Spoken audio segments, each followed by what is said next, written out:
এই তো আজ সকাল থেকে গণেশ বসে কবিতা লিখেছে। একটু আগে একটা ঢেকি আর একটা ভেলায় চড়ে দুটো লোক এসে বলল, এই যে গণেশ বাবু, কি করছেন? কবিতা লিখছি। কবিতা? তা আপনার কবিতা শুনছেই বা কে আর পড়ছেই বা কে? আকাশ শুনছে, বাতাস শুনছে, প্রকৃতি শুনছে।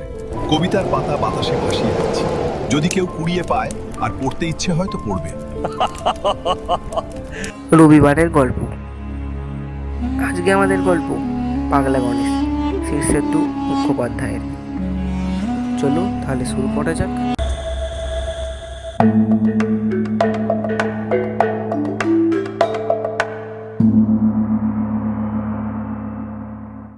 মাধ্যাকর্ষণ প্রতিরোধকারী মলম আবিষ্কার হওয়ার পর থেকে পৃথিবীতে নানা রকম উড়ানযন্ত্র আবিষ্কারের একটা খুব হিড়িক পড়ে গেছে। কেউ ডাইনিদের বাহন ডান্ডাওয়ালা ঝাঁটার মতো, কেউ নারদের ঢেকির মতো, কেউ কার্পেটের মতো, কেউ কার্তিকের বাহন ময়ূরের মতো উড়ানযন্ত্র আবিষ্কার করে তাতে চড়ে বিষয়কর্মে যাতায়াত করছে। আকাশে তাই সবসময়ই নানা রকম জিনিস উড়তে দেখা যায়, এমনকি কৃত্রিম পাখনাওয়ালা মানুষকেও। সালটা ৩৫৮৯। ইতিমধ্যে চাঁদ, মঙ্গল এবং শুক্র গ্রহে মানুষ ল্যাবরেটরি স্থাপন করেছে। সূর্যের আরও ২টি গ্রহ আবিষ্কৃত হয়েছে এবং জানা গেছে আর কোনো গ্রহ নেই। মহাকাশে নক্ষত্রপুঞ্জের দিকে হাজার হাজার মানুষ আলোর চেয়েও গতিবেগ সম্পন্ন মহাকাশযানে রওনা হয়ে গেছে ১-১৫০ বছর আগে থেকে, এবং এখনও অনেকে যাচ্ছে। কাছে পিঠে যারা গেছে তাদের ফেরার সময় হয়ে এলো, তবে সেটা ১ মিনিট পর না ১০০ বছর পর তা জানবার উপায় নেই। তা বলে পৃথিবীর মানুষেরা হাল ছাড়েনি। সেই ১-১৫০ বছর আগে যারা জন্মেছিল তারা সকলেই সশরীরে বর্তমান। আজকাল পৃথিবীতে মানুষ মরে না। যারা মহাকাশে গেছে তারা ফিরে এসে সেই আমলের লোকেদের দেখতে পাবে। তবে সব মানুষই বেঁচে আছে বলে নতুন মানুষের জন্ম আর হচ্ছে না। গত ১৫০ বছরের মধ্যে কেউ পৃথিবীতে শিশুর কান্না শোনেনি। এদিকে ঘরে ঘরে মানুষ এত বেশি বিজ্ঞান নিয়ে বুঁদ হয়ে আছে যে প্রতি ঘরের প্রত্যেকেই কোনো না কোনো বিজ্ঞানের বিজ্ঞানী। বিজ্ঞান ছাড়া অন্য কোনো চর্চাই নেই। কবিতা, গান, ছবি আঁকা, কথা সাহিত্য, নাটক, সিনেমা এসব নিয়ে কেউ মাথা ঘামায় না। ওসব অনাবশ্যক ভাবাবেগ কোনো কাজেই লাগে না, খামোখা সময় নষ্ট। খেলাধুলোর পাটও চুকে গেছে। পূর্ণিমার চাঁদ দেখলে, কোকিলের ডাক শুনলে বা পলাশ ফুল ফুটলে কেউ আর আহা উহু করে না। অলিম্পিক উঠে গেছে, বিশ্বকাপ বিলুপ্ত, আছে শুধু বিজ্ঞান আর বিজ্ঞান। বর্ষাকালের বৃষ্টি দেখলে কারো মন আর মেদুর হয় না, ওগুলোকে প্রাকৃতিক কার্যকারণ হিসেবেই দেখা হয়। গোলাপ ফুলের সৌন্দর্যের চেয়ে তার অ্যানালাইসিসটাই বেশি জরুরি। দয়া, মায়া, করুণা, ভালোবাসা ইত্যাদিরও প্রয়োজন না থাকায় এবং চর্চার অভাবে মানুষের মনে আর ওসবের উদ্রেক হয় না। ব্যতিক্রম অবশ্য এক আধজন আছে, যেমন পাগলা গণেশ। পাগলা গণেশের বয়স ২০০ বছর। তার ৫০ বছর বয়সে, অর্থাৎ আজ থেকে ১৫০ বছর আগে, মৃত্যুঞ্জয় টনিক আবিষ্কার হয়। গণেশও আর সকলের মতো টনিকটা খেয়েছিল, ফলে তার মৃত্যু বন্ধ হয়ে গেল। ১৫০ বছর আগে যখন সুকুমার শিল্পবিরোধী আন্দোলন শুরু হলো এবং শিল্প, সঙ্গীত, সাহিত্য ইত্যাদির পাঠ উঠে যেতে লাগল, তখন গণেশের ব্যাপারটা পছন্দ হয়নি। তাছাড়া বিজ্ঞানের বাড়াবাড়িরও একটা সীমা থাকা দরকার বলে তার মনে হলো। গণেশ অনেক চেষ্টা করে যখন দেখল কালের চাকার গতি উল্টো দিকে ফেরানো যাবে না, তখন সে সভ্য সমাজ থেকে দূরে থাকার জন্য হিমালয়ের একটা গিরিগুহায় আশ্রয় নিল।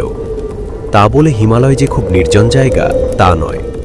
এভারেস্টের চূড়া চেয়েছে অবজারভেটরি হয়েছে, রূপকুণ্ডে বায়োকেমিস্ট্রির ল্যাবরেটরি, K2, কাঞ্চনজঙ্ঘা, যমুনেত্রী, গঙ্গোত্রী, মানস সরোবর, সর্বত্রই নানা ধরনের গবেষণাগার।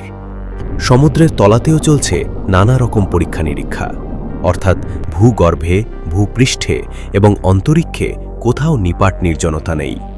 পৃথিবীর জনসংখ্যা যে খুব বেশি তা নয়, কিন্তু তারা সমস্ত পৃথিবীতে এমনভাবে ছড়িয়ে ছিটিয়ে আছে যে নির্জনতা খুঁজে পাওয়া খুব কঠিন কাজ। এই তো আজ সকাল থেকে গণেশ বসে কবিতা লিখেছে।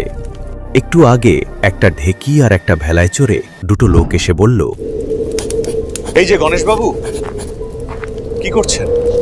কবিতা লিখছি। কবিতা? তা তা আপনার কবিতা শুনছেই বা কে আর পড়ছেই বা কে? আকাশ শুনছে, বাতাস শুনছে, প্রকৃতি শুনছে। কবিতার পাতা বাতাসে ভাসিয়ে দিচ্ছি। যদি কেউ কুড়িয়ে পায় আর পড়তে ইচ্ছে হয় তো পড়বে। কদিন আগে সন্ধেবেলা গণেশ একদিন গলা ছেড়ে গান গাইছিল। তার গানের গলা বেশ ভালোই। হঠাৎ দুটো পাখাওয়ালা লোক লাসা থেকে ইসলামাবাদ যেতে যেতে নেমে এসে রীতিমতো ধমক দিয়ে বলল, ও মশাই, অমন বিকট শব্দ করছেন কেন?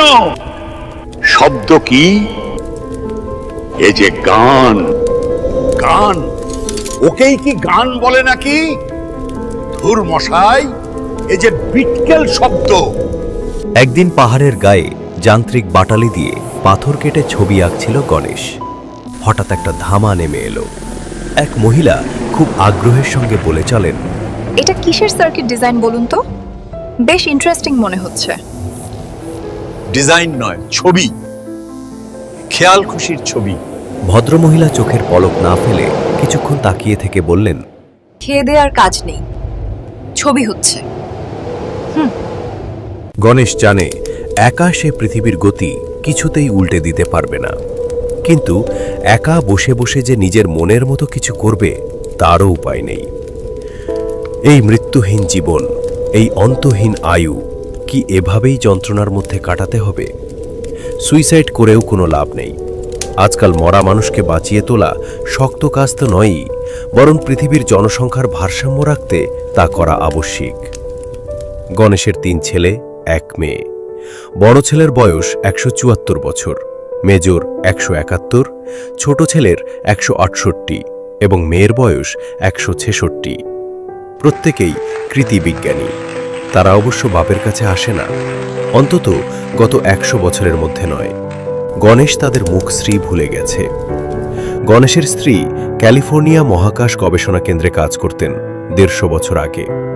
তিনি অ্যান্ড্রোমিডা নক্ষত্রপুঞ্জে রওনা হয়ে যান, এখনও ফেরেননি।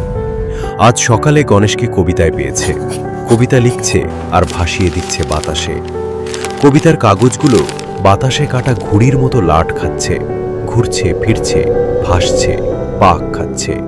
তারপর পাহাড়ের গা বেয়ে গড়িয়ে গড়িয়ে চলে যাচ্ছে অনেক দূর। প্রতিদিন যত কবিতা লিখেছে গণেশ সবই এইভাবে ভাসিয়ে দিয়েছে। যদি কারো কাছে পৌঁছয়, যদি কেউ পড়ে। আকাশে একটা পিপে ভাসছিল, গণেশ লক্ষ্য করেনি। পিপেটা ধীরে ধীরে ধীরে ধীরে নেমে এলো। নামলো একজন পুলিশম্যান। গণেশকে সসম্ভ্রমে অভিবাদন করে বলল, স্যার, এককালে আপনি যখন কলকাতার সায়েন্স কলেজে মাইক্রো ইলেকট্রনিক্স পড়াতেন তখন আমি আপনার ছাত্র ছিলাম। কিন্তু এসব আপনি কি করছেন? পাহাড়ময় কাগজ ছড়াচ্ছেন কেন? এটা কি নতুন ধরনের কোনো গবেষণা? গণেশ মাথা নাড়ল। না হে না, ওসব গবেষণা টবেষণা আমি ভুলে গেছি। আমি পৃথিবীকে বাঁচানোর চেষ্টা করছি। তার মানে পৃথিবী তো দিব্যি বেঁচে আছে, মরার কোনো লক্ষণই নেই। মরছে, পৃথিবী মরছে, পরে টের পাবে। এ কাগজগুলো কি কোনো প্রেসক্রিপশন, পৃথিবীর বাঁচবার ওষুধ? ঠিক তাই, ওগুলো কবিতা, তুমি পড়ে দেখতে পারো। লোকটা মাথার হেলমেট খুলে মাথা চুলকে হতভম্বের মতো বলল, কবিতা? হ্যাঁ, কবিতা পড়ো। লোকটা পায়ের কাছে পড়ে থাকা একটা পাক খাওয়া কাগজ কুড়িয়ে নিয়ে কিছুক্ষণ চেয়ে রইল। কিছু বুঝলে? লোকটা অসহায়ভাবে মাথা নেড়ে বলল, কিছু বুঝতে পারছি না স্যার, কোনোদিন এ জিনিস পড়িনি। তোমার বয়স কত? 151 বছর। বাচ্চা ছেলে। আগে হ্যাঁ স্যার, আমাদের আমলে শিক্ষানিকেতনে এসব পড়ানো হতো না। শুনেছি তারও অনেক আগে কবিতা নামে কি যেন ছিল। লোকটি নিরীহ এবং ভালো মানুষ দেখে গণেশবাবু হুকুমের সুরে বলে উঠল, মনে মনে পড়লে হবে না, জোরে জোরে পড়ো। লোকটি কাগজটার দিকে চেয়ে থেমে থেমে পড়তে লাগলো। গ্রহটি সবুজ ছিল, গাঢ় নীল জল, ফিরোজা আকাশ। কোকিলের ডাক ছিল, প্রজাপতি। ফুলের সুবাস, আধো আধো বোল ছিল, টলে টলে হাঁটা ছিল। শিশু ভোলানাথ শৈশব ভাষায় জলে। কবি যে বৃহৎ হল নামে আঘাত। বুঝলে কিছু? লোকটি মাথা নেড়ে বলে, কিছুই বুঝিনি স্যার। একটুও না? লোকটা মাথা নেড়ে বলল, শুধু মনে পড়ছে একসময় আমিও টলে টলে হাঁটতে শিখেছিলাম। গণেশ হতাশ হল। কবিতা তার ভালো হয়নি ঠিকই, কিন্তু না বুঝবার মতো নয়। লোকটা গণেশকে অভিবাদন করে চলে গেল যেন একটু ভয়ে ভয়ে। পরদিন সকালে রোজকার মতো কবিতা লিখতে বসেছে গণেশ। এমন সময় একটা বড় সড়ো পিঁপে এসে সামনে নামল। স্যার, গণেশ তাকিয়ে দেখে সেই লোকটি, সঙ্গে দুই মহিলা। আমার স্ত্রী আর মাকে সঙ্গে নিয়ে এলাম। আমার মা কবিতার ব্যাপারটা খানিকটা জানে। এরা দুজনেই কবিতা শুনতে চায়।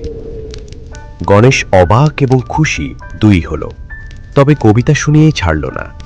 গান শোনালো, ছবি দেখালো। তিনজন মন্ত্রমুগ্ধ হয়ে বসে রইল। কিছু বুঝতে পারছো তোমরা?